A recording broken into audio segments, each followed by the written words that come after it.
Rossano Galtarossa qui al Barbarigo, 4 medaglie olimpiche, uno dei pochissimi atleti italiani anche al mondo a esserci riuscito.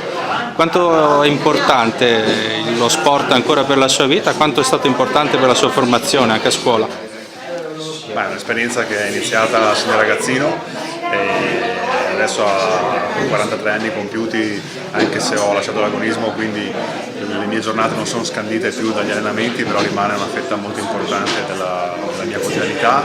Lavoro come direttore di sede in un circolo sportivo alla Canottieri di Padova, quindi mi occupo di aiutare a gestire una realtà sportiva dove abbiamo moltissimi ragazzi che vengono a fare dello sport, alcuni di loro scelgono di fare l'agonismo, quindi diventa una scelta molto impegnativa.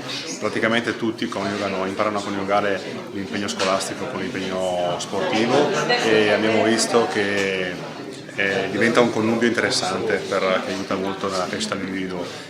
Quello che posso dire banalmente per quanto mi riguarda, quando studiavo lo sport mi ha insegnato a ottimizzare il tempo.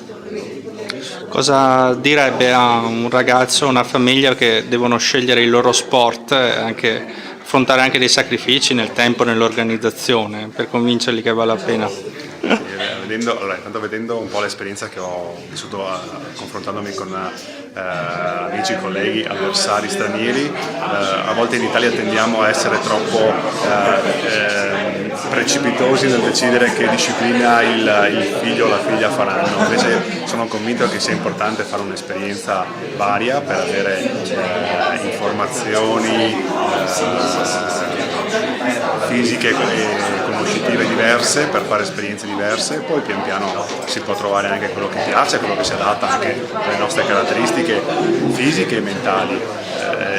Quello che dico alle famiglie è non pensiate che lo sport sia un ostacolo per lo studio.